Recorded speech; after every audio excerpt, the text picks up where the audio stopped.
The marble in the lobby of the Meridian Logistics Tower was polished so bright, you could see the ceiling lights doubled in the floor.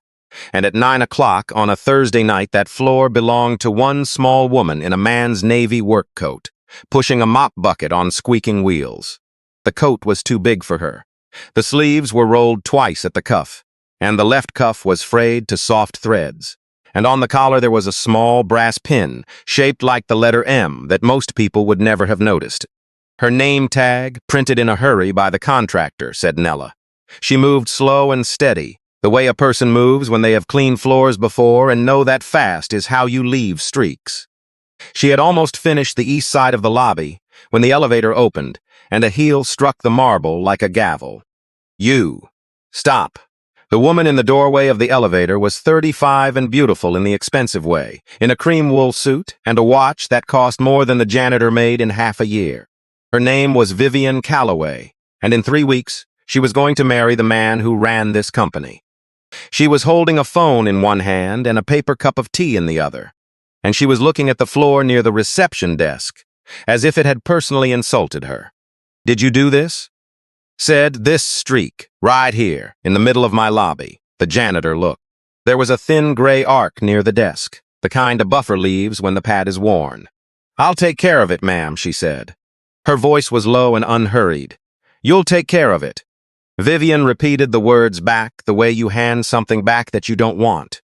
"Do you have any idea what this building costs? Do you know who walks across this floor? Investors, board members. People who could look at that one streak and decide we're careless. And you're standing there with a mop like it's fine." She took a step closer, and her heels were very loud. "What is your name?" "Nella."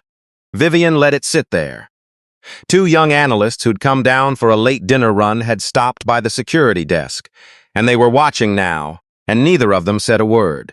A guard behind the desk looked at his monitor, as if the monitor had become very interesting. "Nella, I want you to understand something. You are the least important person in this building.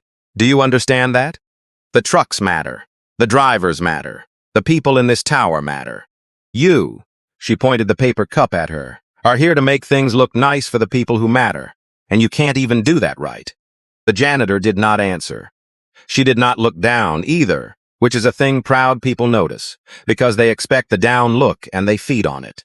She simply held Vivian's eyes, and there was something in her stillness that was not fear. "Are you slow?" Vivian said, "Blink if you understand me. And here is the part I want you to sit with for a second, because I have watched 100 versions of this same scene in my own life, and maybe you have too. The cruelty is never really about the streak. The streak is just the excuse. What Vivian needed in that bright and empty lobby was to feel large, and to feel large she needed someone smaller. She had picked the smallest person in the room. What she did not know, what none of them knew, was that she had picked the woman who owned the marble under her feet. "Excuse me." The voice came from behind the reception desk. A young woman had come around it, 24 maybe, in the plain gray polo of the facility staff, a lanyard around her neck and a stack of night shift logs still in her hand. Her name was Denise Carter, and she should have kept her mouth shut, and she knew she should have kept her mouth shut, because she needed this job to pay for her last 2 semesters at Georgia State. And the woman standing in the cream suit could end that job with one email. She said it anyway. "Monsieur Calloway, that streak's from the buffer pad. It's supposed to be swapped out every 40 hours, and the contractor's been stretching them to 60 to save money. It's not her fault, it's the equipment." Vivian turned slowly. "And who are you?" "Denise Carter, Night Facilities Coordinator." Night Facilities Coordinator. Again the little echo, the thing she did to make a title sound like a joke. "Denise, do you make the buffing schedule?" "No, ma'am." "Do you set the equipment budget?" "No, ma'am." "Then you have no reason to be talking, do you?" "It was not a question. Go back to your desk. And take your friend the philosopher with you. And someone fix that streak before I come down here tomorrow, because if I see it, I promise you both, there will be a new crew in this building by the weekend." Denise's jaw tightened. The janitor put a hand on her arm, light, the way you calm a horse, and gave the smallest shake of her head. "Not now." And the 2 of them watched Vivian Calloway step back into the elevator, watched the brass doors close on that cream suit, Watch the floor numbers climb toward 19, where the executive offices were, where in 3 weeks a wedding was being planned. When the elevator was gone, Denise let out a breath. "I'm sorry, I should have. I don't know why I—" No. The janitor's voice had changed. It was still quiet, but there was iron under it now. "Don't you ever be sorry for that. You hear me? Don't you ever?" Denise looked at her, at the frayed navy coat, at the little brass M on the collar, and something about the woman didn't add up, and she couldn't have said what. "Come on," the janitor said. "Help me swap this pad. And then I want you to tell me about those logs you're carrying." To understand why a 66-year-old woman in a dead man's coat was mopping a floor she could have bought and sold 10 times over, you have to go back a long way.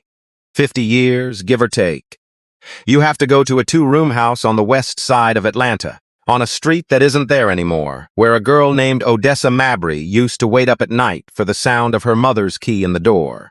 Her mother was named Cora, and Cora cleaned office buildings downtown on Peachtree Street. She left every evening at 5, and she came home every morning at 6.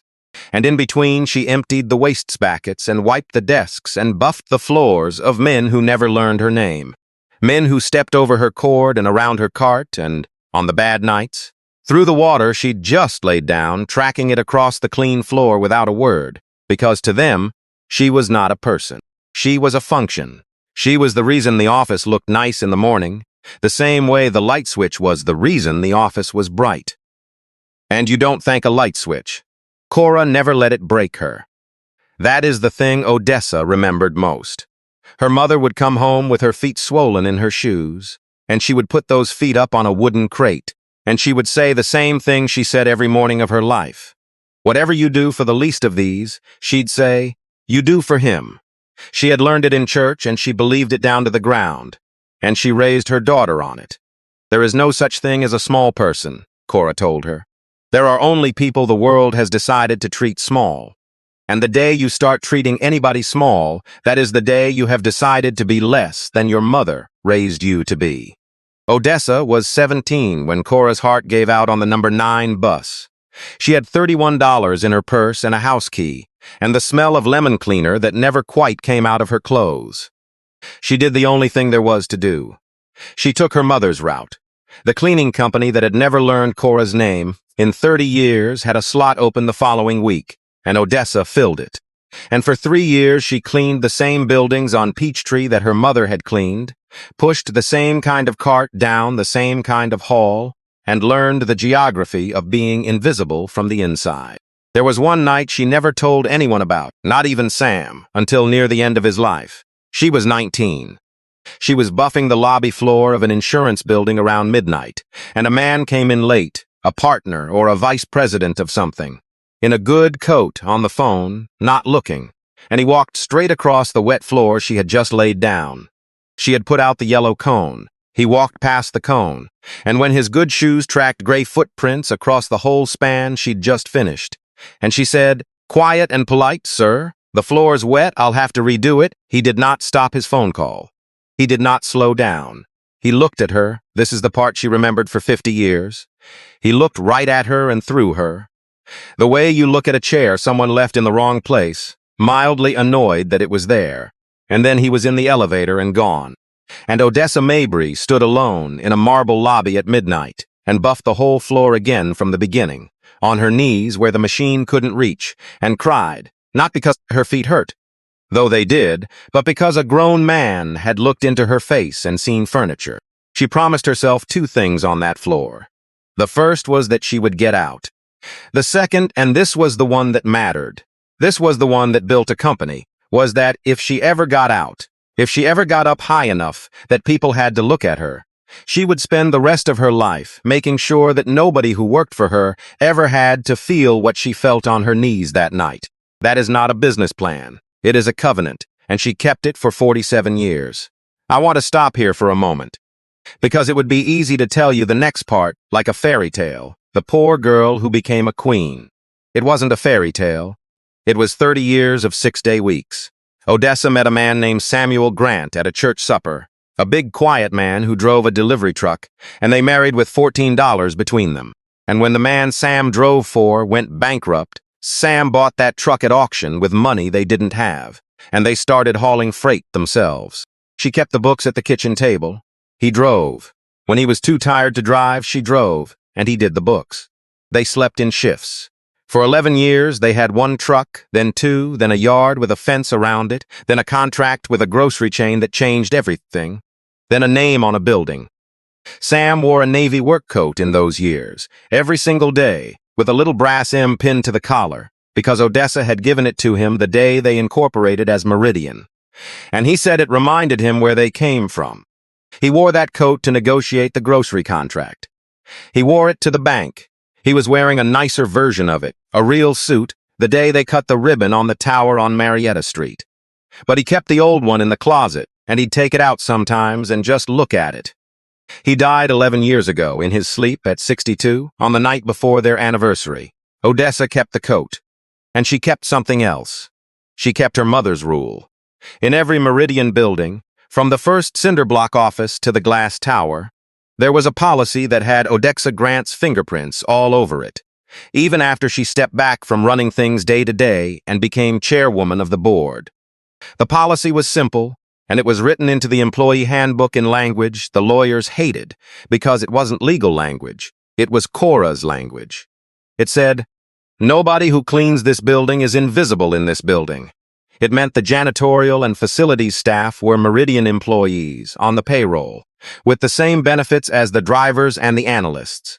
And it meant that twice a year, the chairwoman herself had breakfast with the night crew. For 30 years, nobody who mopped a Meridian floor did it as an outsider. So you might be asking the obvious question. If that was the rule, how in the world was Odessa Grant standing in her own lobby as a contract janitor named Nella, being told she was the least important person in the building? That right there is the whole story. Hold on to it. The year before that night in the lobby, Odessa had done a thing she was proud of and worried about at the same time. She had stepped back.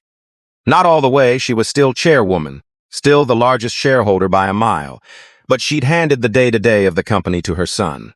Marcus Grant was 38 and he was good. That's the thing that made all of it so hard for her later. He wasn't a spoiled boy. He'd worked summers in the yard loading trailers. He'd gone to Morehouse and then gotten his MBA at night while he worked. He was smart and he cared. And when Odessa looked at him, she saw Sam's hands and Sam's patience and her own stubbornness. And she thought, the company is safe with him. She really did think that. But Marcus had a blind spot, and the blind spot was named Vivienne. He had met her at a fundraiser a little over 2 years before, and she was everything the world had taught him to be impressed by. She dropped the right names. She knew the right restaurants. She talked about her family's holdings in a way that never quite resolved into anything you could point at. And Marcus, who had spent his whole life being underestimated by exactly these kinds of people, felt the flattery of being chosen by one. She was decisive where he was careful. She was polished where he was earnest. And within a year, she had a ring on her finger and a title on the door. The title was the part that should have set off every alarm in the building, and it almost did. But Marcus made it. And once the CEO makes a thing, it's very hard for anyone under him to unmake it. He created a role for her, Vice President of Corporate Operations. On paper, it was about efficiency and modernization. In practice, it meant Vivienne Calloway now had authority over the parts of the company nobody watched closely. Facilities, procurement, the vendor contracts, the unglamorous middle of the machine where money moves quietly, and nobody checks the math because it's boring. Her first big project she named Project Lumen, which is a name that means nothing, which is exactly the kind of name a person picks when they want a thing to sound clean. Project Lumen was a facilities modernization initiative. What it actually did was take the janitorial and facilities staff, the people Cora's rule had protected for 30 years, off the Meridian payroll and hand them to an outside contractor called Sterling Facility Solutions. She sold it to the board with a slide deck, cost savings of 11%, reduced administrative overhead. Every big company outsources facilities, she said. We're behind the times. And it was true that companies do this, and it was true it can save money. And that is how the best lies work. They stand next to the truth and borrow its at close. The board approved it. Odessa was in the hospital that week for a knee replacement, absent from the meeting for the first time in the company's history, and she let Marcus carry the room without her. And Marcus voted yes because he trusted the woman he loved. And just like that, the rule that Cora's daughter had built the whole company around was gone. And almost nobody noticed, because the floors still got mopped and the wastebaskets still got emptied, and the light switch still worked. Here is what a person like Vivian understands that better people never learn. When you make people invisible, you can do almost anything to them, because nobody's looking at what you can't see. Let me tell you what she did. It matters that you understand it, because the whole ending depends on it, and I mean this, some of you watching right now are having it done to you, and you deserve to know the shape of it. Sterling Facility Solutions was a real company, but it was a shell that had grown a body. It won the Meridian contract because Vivian wrote the bid criteria herself, and she wrote them so that only Sterling could win. And Sterling could afford to bid low, because Sterling had a plan to make its money back out of the workers. The workers were the same people who'd been there for years. Reggie Dawes, who'd run a floor buffer at Meridian for 9 years, and knew that tower better than the architects. Marta Vella, who did the executive floor, and could tell you which VP was getting divorced by what they left in the trash. Old Mr. Okonkwo on the loading dock side, who was 71 and should have retired but stayed because Meridian's insurance had covered his wife's dialysis. When Project Lumen went through, these people got a letter saying they were now employed by Sterling, at the same pay, with no interruption to service. The pay did not stay the same. It happened slowly, the way these things do, because slow is how you don't get caught. First, it was the overtime. Under Meridian, if you worked past 40 hours, you got time and a half, because that is the law, that is the Fair Labor Standards Act, and it has been the law since 1938. And I want you to remember those words: overtime, time and a half, 40 hours, because they are going to matter to somebody watching this. Sterling started adjusting the timesheets. A worker would clock 46 hours and get paid for 40. The 6 extra hours just weren't there anymore when the check came. If anybody asked, a supervisor named Kroll would say the system must have glitched. We'll fix it next check, and next check there'd be a new glitch. Then it was the ghost hours going the other way. Sterling would bill Meridian for a day porter position, a full-time worker at $22.50 an hour, for a person who did not exist. 148 hours a month, invoiced and paid $3,330 for a shadow. Meridian's money went out the door to Sterling for a worker who was never born. While the real workers got shorted the hours they actually stood on their feet and worked. And where did that money go? Because Sterling was bidding low and paying its people short, and yet somebody was getting rich. Follow it. Sterling paid a management consulting fee every month to a company called Halcyon Holdings, LLC. Halcyon Holdings was registered with the Georgia Secretary of State to a woman named Adrienne Poe, who was Vivian Calloway's cousin, and who had never consulted on anything in her life and lived in a duplex in Savannah. Adrienne was a nominee, a name on a form. The bank account that Halcyon's fees flowed into, the real one, had a second signer. That second signer was Vivian. Over the better part of a year, $187,000, moved from Meridian to Sterling to Halcyon, to a woman who was about to marry the CEO. Money skimmed off the top of the low bid. Money stolen out of Reggie Dawes's overtime and Marta Villa's hours, and the wages of a porter who was made of paper. You see how none of this needed a villain twirling a mustache. It needed spreadsheets. It needed a boring title over a boring department. It needed a rule to be quietly repealed while a good man's mother was in the hospital getting a new knee. And it needed everyone to keep believing that the people who'd clean the building are the least important people in it. The paper trail was everywhere. That is the thing about this kind of theft. It cannot happen without records, invoices, timesheets, LLC filings, bank transfers, the emails where Vivian told Kroll to true up the porter hours before the audit. Every dollar she stole left a fingerprint. She just never imagined anyone would go looking, because the only people being hurt were the invisible ones. She forgot that one of the invisible ones kept a notebook. Denise Carter had noticed the math before she had words for it. She was the night facilities coordinator, which mostly meant she checked people in and out, logged the equipment, and handled whatever went wrong between 6 p.m. and 2 a.m. She was 24. She had a mother with MS back in Macon, and she was $112 and one bad month away from having to drop out of Georgia State, where she was 2 semesters from a degree in accounting. She was good with numbers. Numbers were the thing that had always been fair to her when people weren't. So when Reggie Dawes came to her one night with his pay stub, upset and embarrassed, the way a proud man gets when he has to ask for help, Denise looked at the numbers, and the numbers were wrong. Reggie had worked 48 hours. The stub said 40. Denise had the sign in logs, her own logs, the one she kept in a black and white composition notebook because she didn't trust Sterling's tablet system, and her log said 48, plain as day. She could have let it go. A smart person, a person looking out for herself, would have let it go. Instead, she started writing everything down, every shift, every real hour, every name. She photographed pay stubs when people would let her. She kept it all in that composition notebook, and then, because she was an accounting student and couldn't help herself, she started building a spreadsheet at home on a laptop she'd bought used, matching her logs against the stubs, and the gap kept growing. By the time she'd been at it 4 months, her spreadsheet showed that across 22 facilities workers, Sterling had shorted them a combined $61,480.19 in unpaid time. She knew that number by heart, $61,480.19, stolen from people who counted quarters. She hadn't shown it to anyone. Who would she show? The woman in charge of facilities was Vivian Calloway, and everybody knew what happened to people who annoyed Vivian Calloway. She had twice tried to raise it with the Sterling supervisor, Kroll, and both times he'd told her to mind her lane. And the second time he'd added that coordinators were easy to replace, and she'd understood him.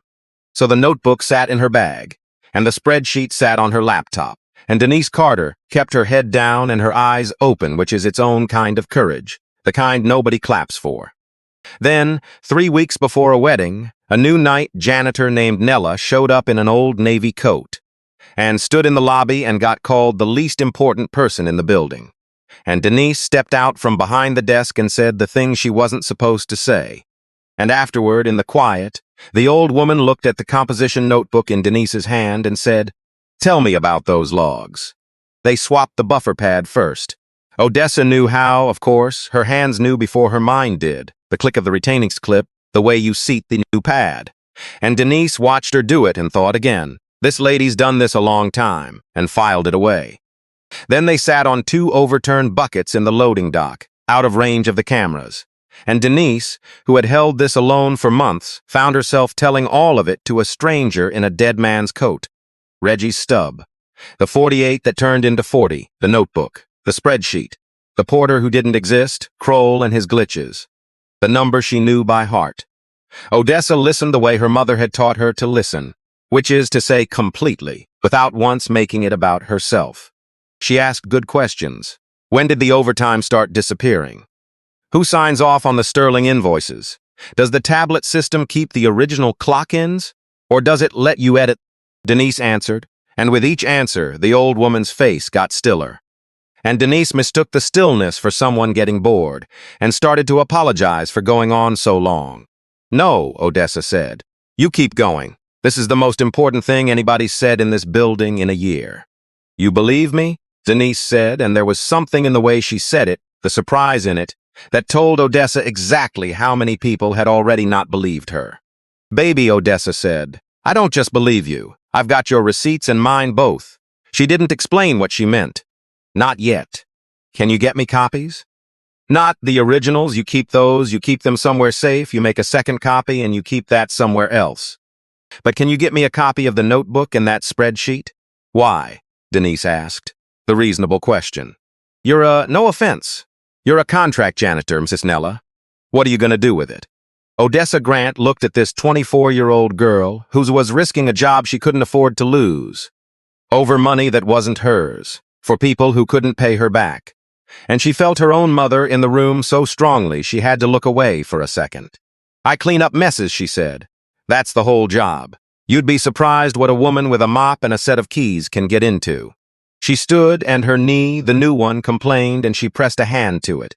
"Get me the copies by Friday." And Denise.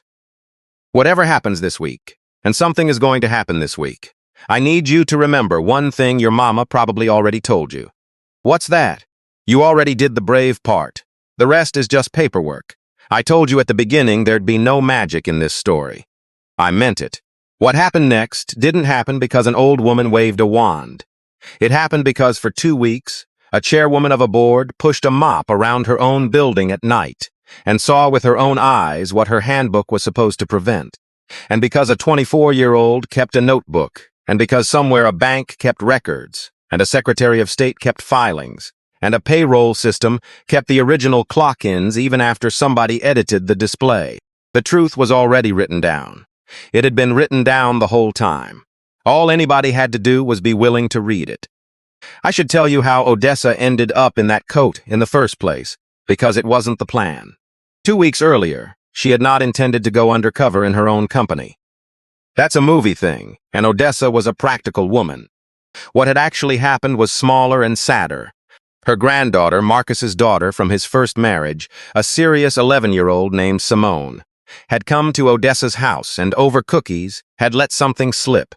Simone did not like Vivienne. Kids don't have the words adults use, but they see clean. And what Simone said was, "Grandma, Miss Vivienne is nice when Daddy's watching. Nice when Daddy's watching." Odessa had spent 66 years learning to trust that instinct. The one that goes off when someone is nice when it counts, and something else when it doesn't. She'd tried to talk to Marcus gently, and Marcus had done what sons in love do, which is defend. "She's just formal, Ma. She's not from a warm family. She'll grow on you." And Odessa had heard underneath it a thing that scared her, which was that her boy, her careful, decent boy, had already decided not to look too closely, because looking closely might cost him something he wanted. So she did not fight him. Odessa had never won a fight by fighting. Instead, she asked a question that had been Cora's question, the oldest test there is. She didn't ask, "Is Vivienne nice to me?" She asked, "How does Vivienne treat the people who can't do anything for her?" And she realized she had no idea, because around Odessa, Vivienne was gracious.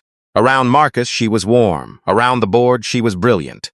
Odessa had never once seen Vivienne, when Vivienne thought no one important was watching. She thought about her mother, on the number 9 bus, going to clean the floors of men who stepped over her. And she thought, there is one place in that building where a person like Vivienne always shows her true face because she thinks nobody there matters. The floor, the cart, the night shift. She did not tell Marcus. She did not tell the board. She called an old friend who ran a staffing agency, the kind that supplies fill-in night labor to half the facility's contractors in Atlanta. Sterling among them, a woman who owed her a favor and could keep her mouth shut, and she had herself slotted onto the Sterling night roster as a temporary hire, under the name Nella, which was what Sam used to call her when they were young, with a plain land name that meant nothing to anyone at Meridian. She took Sam's coat out of the closet. She pinned the little brass M to the collar, and she went to clean her own building to find out who her son was about to marry.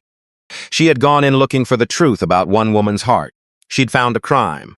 For 2 weeks, Odessa Grant mopped and buffed and emptied trash and watched.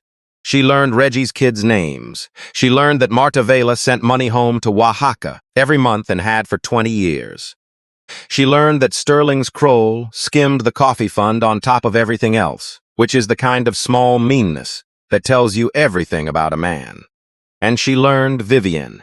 She learned that Vivienne, in the lobby at night when she thought only staff could hear her, spoke to the facilities people in a voice she never used upstairs, clipped, contemptuous, quick with an insult. She'd once made Reggie redo a whole floor because she claimed she could smell that he'd been cheap with the cleaner. When the truth was, Sterling had cut the cleaner concentrate to save money, and Reggie had no say in it. She learned that Vivienne had told Marta, to her face, that she should be grateful to have any job in this country at all, and that Marta had said nothing, because Marta had learned the same lesson Cora learned, that a swallowed insult is sometimes the price of a paycheck, and that lesson is a sin the world commits against people, not a virtue. Odessa had been in the room for that one. It was the second week, a Tuesday, near midnight on the 19th floor. and Vivienne had come back late for something she'd forgotten, and found Marta wiping down the glass wall of the big conference room.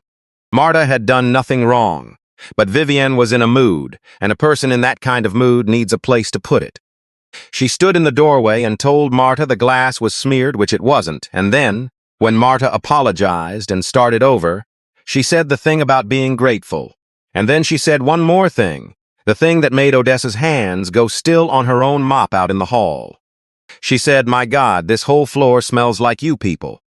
Marta Vela, 51 years old, 20 years sending money home to a town in Oaxaca she hadn't seen since her mother's funeral, kept wiping the glass in slow circles and said, "I'm sorry, ma'am," and did not look up, and Vivienne left satisfied, the way a certain kind of person is satisfied by a meal. Odessa waited until the elevator light was gone. Then she went in and she picked up a cloth, and she wiped the glass beside Marta without a word for a minute, two women cleaning a wall at midnight. And then she said quietly, "You did nothing wrong, and the glass was clean, and you are not what she said you are." And Marta looked at this little contract janitor she'd known for a week and a half and said, in English she'd worked years to make good, "Thank you." "But it doesn't help," and Odessa said, "I know it doesn't. Not yet." And she filed it away with everything else, in the part of her that was not Nella at all. She learned about Mr. Okonkwo, too, that he was 71. That his knees were shot from 4 decades of standing on concrete, that he'd stayed past the age any sensible man retires because Meridian's old insurance had covered his wife Grace's dialysis 3 times a week, and that under Sterling the insurance was a cheaper plan that covered less. So Grace now went twice instead of 3 times, and Mr. Okonkwo didn't talk about it. He came in every night anyway, slow and dignified. In a pressed shirt he ironed himself, and he called Odessa young lady, which made her laugh. And he was the only one who ever said thank you to her at the end of a shift, because he was the only one who had never forgotten what it was to be thanked. These were the people. I want you to hold their names for a minute. Reggie, Marta, Mr. Okonkwo, because Vivienne Calloway wrote "Nobody's going to cry over some janitor's overtime" in an email. And these were the janitors. And they had names and dialysis schedules and towns they missed and sons in college, and they were not nobody. Nobody is nobody. My mother taught me that on a wooden crate with her feet swollen in her shoes, and I have never once found it to be wrong. The night Vivienne called Odessa the least important person in the building was not even the worst thing Odessa saw. It was just the night Denise stepped forward, and that was the night it stopped being about a wedding. You want to know the exact moment a woman decides to end you? It is usually not the moment you insulted her. Vivienne could insult Odessa Grant all night.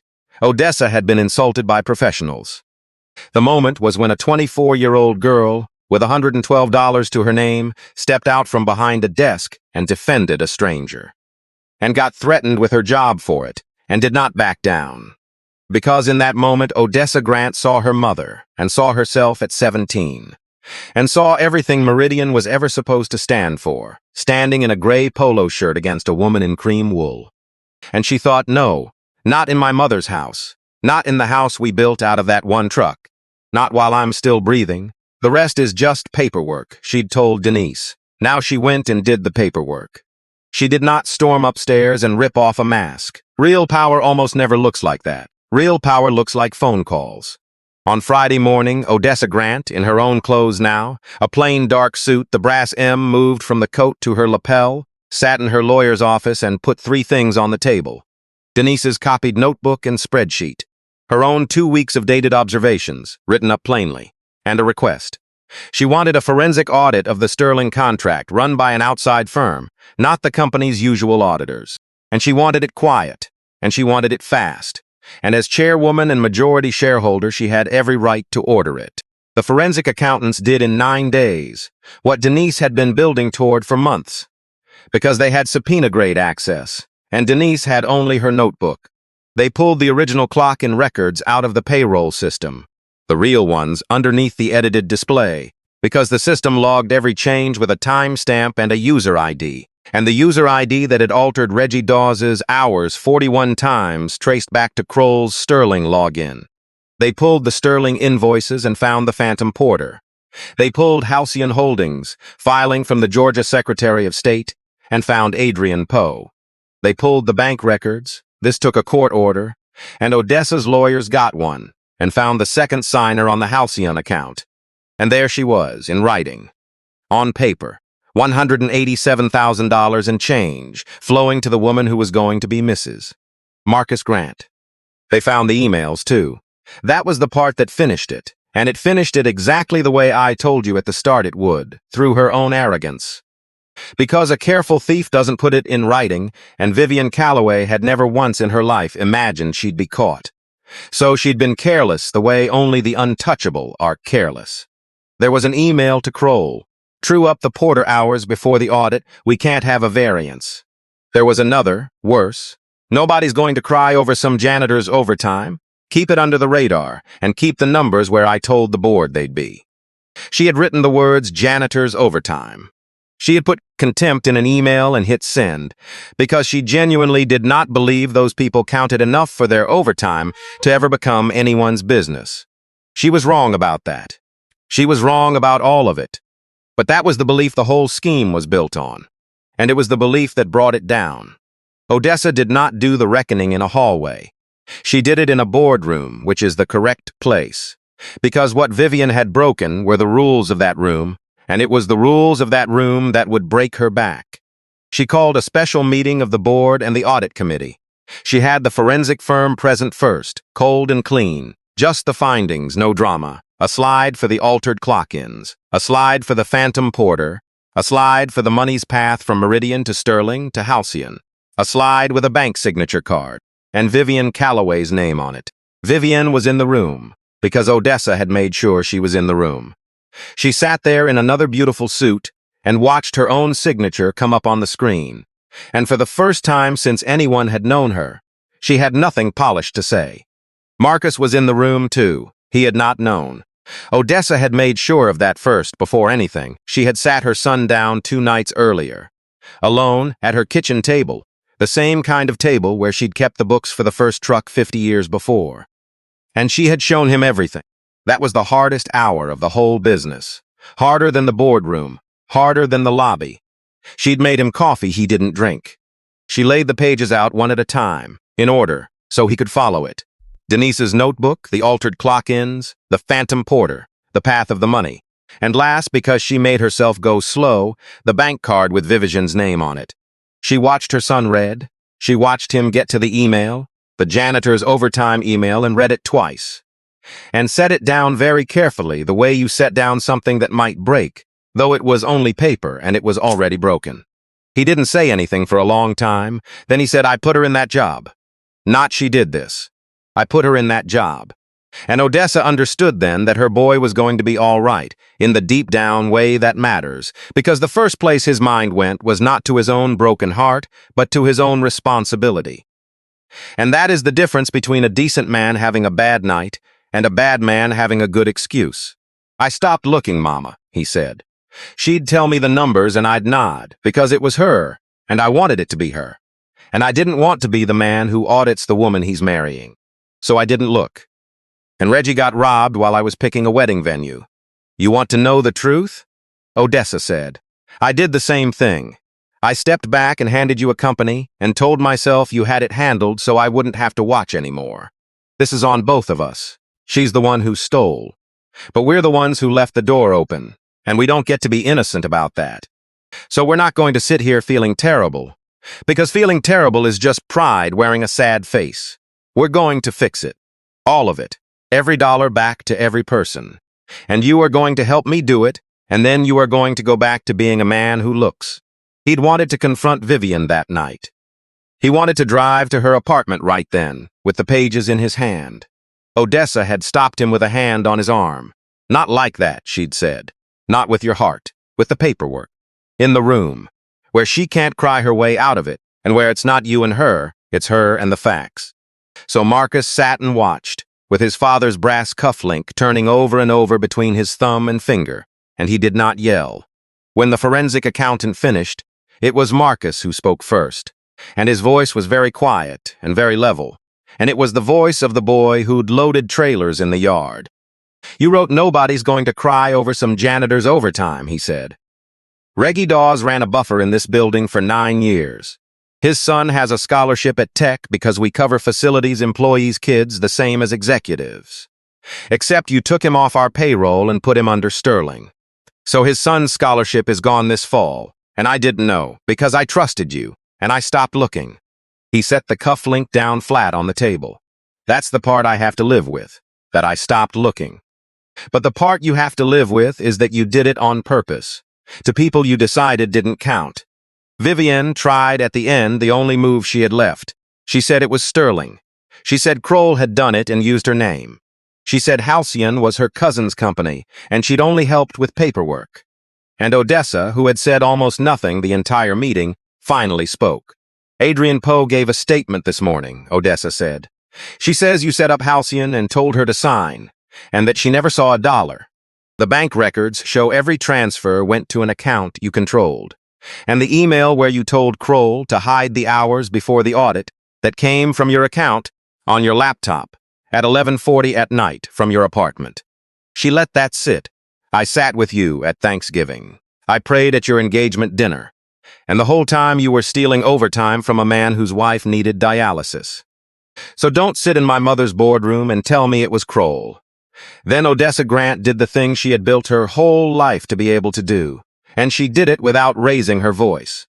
The board removed Vivienne Calloway as an officer of the company for cause, effective immediately.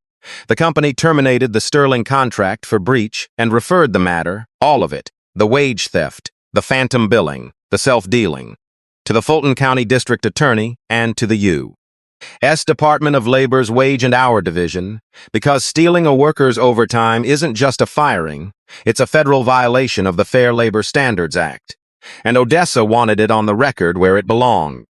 The company's lawyers filed a civil action to claw back every dollar that had flowed to Halcyon Holdings, and Odessa instructed the general counsel to do the thing that cost Meridian money and won it something worth more than money.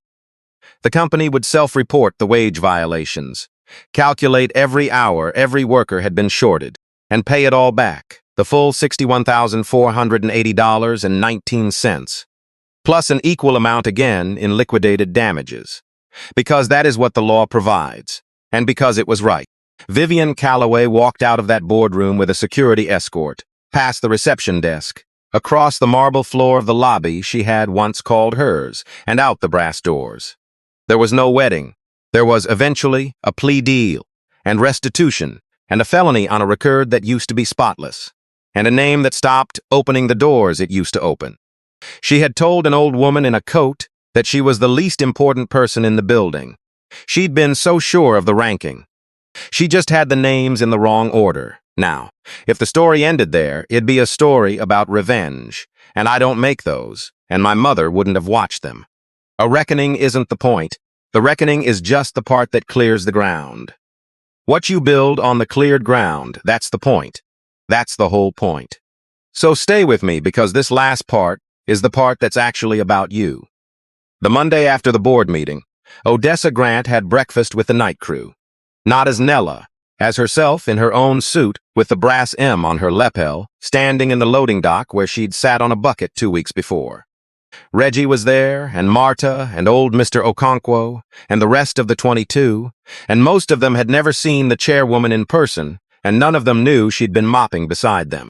And when she told them, when she rolled up her sleeve and they saw the frayed navy coat folded over her arm and understood, there was a silence. And then Reggie's Dawes, 9 years on a buffer, started to cry and turned away so nobody would see, the way proud men do, and Odessa let him have his dignity and kept talking. She told them they were back on the Meridian payroll, effective that morning with full benefits, and that Reggie's son's scholarship was reinstated for the fall and would be paid retroactively.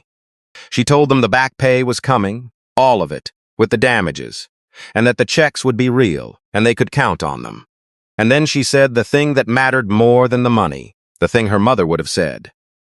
I let this happen, she told them. I stepped back and I stopped watching, and I let somebody quietly decide you didn't matter. And the fact that she was able to do it means the rule my mother taught me wasn't strong enough. It was just a nice sentence in a handbook. So we're going to make it real this time. It's going to have teeth. She found Marta after at the edge of the group, and she took both of Marta's hands in hers. The night she said that to you on the 19th floor, Odessa said, there was a woman wiping the glass next to you who told you it wasn't true. That was me. And I want you to hear it again now in my own name, in the light, with everybody watching. You are not what she said. You never were. And the plan Meridian carries for your health and your families starts over today, the good one, the real one, the way it should have been all along. Marta Vela, who had not cried in front of anyone in 20 years, put her forehead down on the back of Odessa's hands and shook. And Odessa held her up, because that is what you use your arms for once you have them. Grace Okonkwo went back to dialysis 3 times a week. Odessa made sure of that before she made sure of almost anything else quietly the first afternoon, because some things can't wait for a board vote. Mr. Okonkwo tried to thank her and couldn't get through it, and she wouldn't let him try. You thanked me every single night for 2 weeks, young lady, she told him, when you thought I was nobody. That's the only thank you that ever counted. You already paid me in full. The teeth were these. Odessa endowed something she named, not for herself, but for her mother, the Cora Mabry Standard. It was written into the company's charter this time, not just the handbook, so no VP with a slide deck could ever quietly repeal it again. It guaranteed that anyone who worked in a Meridian building was a Meridian employee, that facilities and janitorial staff earned a real living wage tied to the local cost of living and reviewed every year, and that every vendor doing business with Meridian had to certify and prove they paid their people right, subject to audit. She also funded, out of her own money and not the company's, a scholarship for the children of frontline and facilities workers across the whole industry, not just Meridian, because Cora had cleaned buildings for a company that never gave her daughter a dime toward anything. And then there was Denise. Odessa had not forgotten the girl with the notebook. She had, in fact, been thinking about her the whole time. Because courage that cost you nothing is easy. And courage that might cost you your last 2 semesters and your mother's care is the real thing. And the real thing is the rarest thing there is. She called Denise into her office. The girl thought she was being fired, walked in with her jaw set, ready for it. And Odessa slid a folder across the desk. Inside was a job, not a favor. A real one, with a real title Denise had earned by doing real work. The company was creating an internal position, a workforce compliance analyst, reporting to the audit committee, whose whole job was to make sure the Cora Mabry Standard was never quietly gutted again, to be the person who keeps the notebook, officially, with the full authority of the board behind her. It came with tuition assistance to finish her accounting degree, and after that, if she wanted it, a path Odessa laid out plainly. Denise looked at the folder for a long time. Why me? Because you already did the job for free, Odessa said. For months. For strangers, when it could have cost you everything and gained you nothing. I've hired a lot of people in 50 years, baby. I've learned you can teach almost anything except that. She smiled, and it was Cora's smile, though Denise would never know it. You want to know a secret? The woman you defended in that lobby owns this building, and I have been waiting my whole life for somebody to step out from behind that desk. Most people never do. You did it for a stranger in a raggedy coat. That's the whole interview. You passed it before you knew you were taking it. Denise Carter did not drop out of Georgia State. She's a CPA now. She still has the composition notebook. She keeps it in her desk in the compliance office, where anybody who cleans that building can see it. And understand that in this one place, at least, they are not invisible. As for Marcus, he didn't marry that year or the next. He learned the harder, slower thing, which is that being decent isn't the same as paying attention. And that love that doesn't look closely isn't really love, it's just wanting. He started having the twice-a-year breakfast with the night crew himself, standing next to his mother. And then, after she stepped back for real, standing there on his own. He kept his father's brass cufflink, and on the anniversary of the board meeting every year, he took the old Navy coat out of the closet where Odessa let him keep it now. And he just looked at it the way his father used to. The way you look at a thing that reminds you who you are and what it cost. I've been telling you this story like it happened to strangers, but I don't think it did. I think some version of it is happening near you right now, maybe to you, and that's the only reason I tell it. Because here's what Cora Mabry knew, riding the number 9 bus to clean floors for men who never learned her name. She knew that the world is always ranking people, always deciding who counts and who's the least important person in the building, and that the ranking is a lie every single time. She knew that the true measure of a person is never how they treat the ones who can help them. It's how they treat the ones who can't. It's the janitor, the night coordinator, the porter who exists and the porter who doesn't. It's whoever you think isn't watching, and whoever you think can't hurt you, and whoever you think you'll never have to answer to. Vivian Calloway looked at a small woman in a frayed coat and saw the least important person in the building. She was looking right at the owner of everything, and she could not see her, because she had spent her whole life training herself not to see people like that. That blindness is not bad luck. It's a choice you make 1,000 small times until one day you can't see anymore. And by then it's too late, because the person you refuse to see is holding the paperwork. And I want to say one more thing, plainly, because this part isn't a story, it's real. And it might be the most useful thing you hear all week. What happened to Reggie Dawes happens to millions of working people every year, and it has a name. It's called wage theft. Shaving hours off a timesheet, not paying the overtime you earned past 40, calling you a contractor so they can skip the rules, that isn't a gray area. And it isn't just unfair. Under the law, past 40 hours in a week, most workers are owed time and a half. And there is a whole part of the government, the Department of Labor's Wage and Hour Division, whose entire job is to make people pay it back. Vivian got away with it for the better part of a year, for one reason only. She was betting nobody would keep a record. So keep the record. Write down your hours, in your own notebook, the way Denise did. Take the picture of the pay stub. Because the truth in this story didn't win because an old woman was rich. It won because somebody wrote it down, and paper doesn't forget. And the day you write it down, you stop being invisible, whether they've figured that out yet or not. So let me ask you something, and I really want you to answer it. Not in your head, but down in the comments, where I can see it, because I read them, and I need to know I'm not talking to an empty room. Have you ever been the person behind the reception desk, the one who saw something wrong being done to someone who couldn't defend themselves, and had to decide right then whether to step out from behind the desk and say something, knowing it might cost you? Did you step out? Or did you look at your monitor like it had suddenly become very interesting? There's no shame in the times we stayed silent. God knows I've got mine.